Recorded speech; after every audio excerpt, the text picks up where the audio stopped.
क्या मैनपुरी इस बार चौंकाने वाली है? क्या सपा के गढ़ में सेंध लगने वाली है? क्या अखिलेश को डराने वाली है मैनपुरी?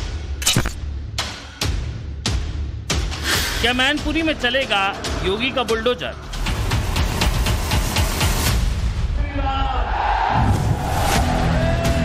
समाजवादी पार्टी के सबसे मजबूत किले से जो तस्वीरें सामने आ रही हैं, वो सपाइयों के मनोबल को गिराने वाली है, अखिलेश को डराने वाली है, डिंपल को हार का खौफ पैदा करने वाली है।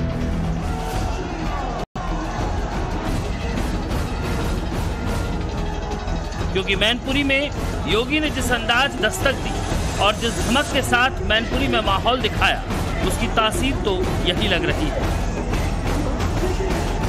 मुलायम के कुनबे की सबसे प्रतिष्ठित सीट मैनपुरी की सड़कों पर ये जो जनसैलाब उमड़ा है, उसके सियासी मायने बड़े ही खास हैं। खास इस मायने में कि जिन सीटों पर अखिलेश ने यूपी में जीत की उम्मीद लगा रखी है, उन सीटों में मैनपुरी पहले नंबर पर है। लेकिन अखिलेश की गलियों में मुख्यमंत्री योगी आदित्यनाथ को देखने और योगी को सुनने के लिए हर कोई बेताब दिख रहा है। जहां जहां से योगी का कारवां गुजर रहा है, वहां वहां सड़कों पर पैर रखने के लिए जगह नहीं मिल रही।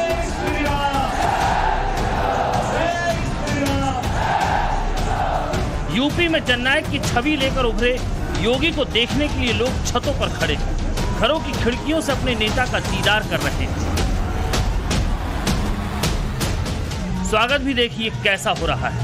दर्जन भर से ज्यादा बुलडोजर इस रोड शो में शामिल हैं और बीजेपी के समर्थक और प्रशंसक बुलडोजर पर खड़े होकर ये संदेश देने की कोशिश कर रहे हैं कि समाजवादी पार्टी का सबसे मजबूत किला माना जाने वाला मैनपुरी इस बार कहने वाला है। देश के लोकसभा चुनाव को लेकर के पूरे देश के अंदर आज जो माहौल है, उस माहौल को ध्यान में रखते हुए मैनपुरी भी इस बार परिवर्तन की राह पर चल रहा है। आपके उत्साह के माध्यम से स्पष्ट दिखाई दे रहा है।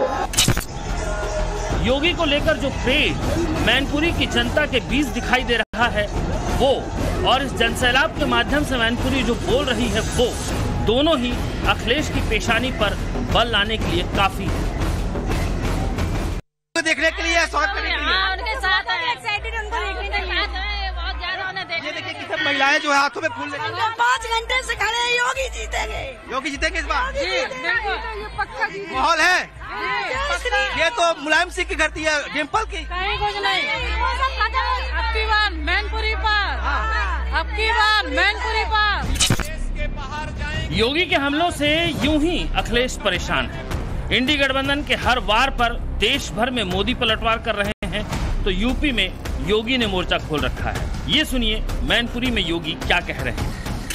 इनके द्वारा ये प्रयास किया जा रहा है कि कैसे भी हो देश के अंदर अनुसूचित जाति, जनजाति और पिछड़ी जाति के आरक्षण के अधिकार पर सेंध लगाकर उसको अल्पसंख्यकों को बांटने की साजिश कांग्रेस और सपा के द्वारा एक और करने का कुत्सित प्रयास हो रहा है। बीजेपी ने मैनपुरी से योगी सरकार में पर्यटन मंत्री और मैनपुरी सदर से विधायक जयवीर सिंह को अपना प्रत्याशी बनाया है। वहीं अखिलेश ने मैनपुरी से वर्तमान सांसद और पत्नी डिंपल यादव को मैदान में उतारा है, जबकि बीएसपी से यहां शिव प्रसाद यादव उम्मीदवार बने हुए हैं। एक तरफा समझे जाने वाली मैनपुरी सीट में इस बार का चुनाव एक तरफा नहीं होने जा रहा है, ये तो तय दिख रहा है, क्योंकि 80 लोकसभा सीटों वाले उत्तर प्रदेश में सीएम योगी ने अपराधी और माफियाओं को उनकी जगह पहुंचाकर एक बेहद सख्त प्रशासक की जो इमेज बनाई है, वो सीएम योगी को बिल्कुल अलग खड़ा करती है। रोड शो के दौरान हाथों में माइक लेकर योगी ने समाजवादी पार्टी की मुस्लिम तुष्टीकरण की नीतियों पर करारा हमला बोला। इनके द्वारा देश के अंदर मुस्लिम तुष्टीकरण की पराकाष्ठा पर चलते हुए गौ हत्या को प्रश्रय देने के कुत्सित चेष्टा भी कांग्रेस कह रही है हम करेंगे।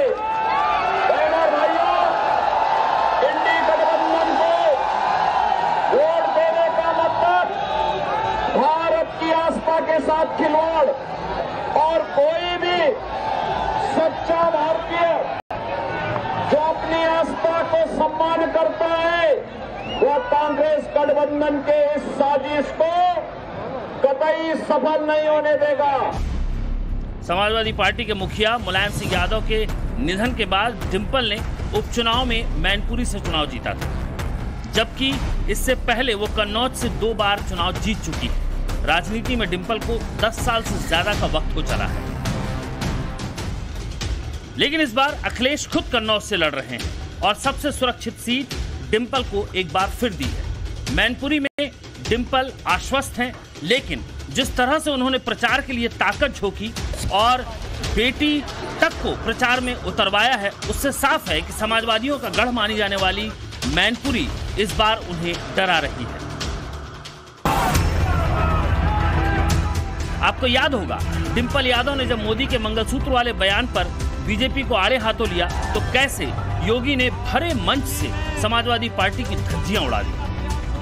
पुलवामा में हमारे जवान शहीद हुए थे और उनकी पत्नियों के मंगलसूत्र छिन गए थे, तो ये लोग बताएं कि कौन थे वो लोग जिसकी वजह से यह अंजाम दिया गया पुलवामा की जो घटना को। श्रीमती अलका राय भी तो हमारी विधायक थी, क्या उसके मंगलसूत्र की भी कभी चिंता हुई इन समाजवादी पार्टी के लोगों को? जो लोग मारे गए थे, कृष्णानंद राय के साथ शहीद हुए थे, उनकी विधवाओं का क्या हुआ?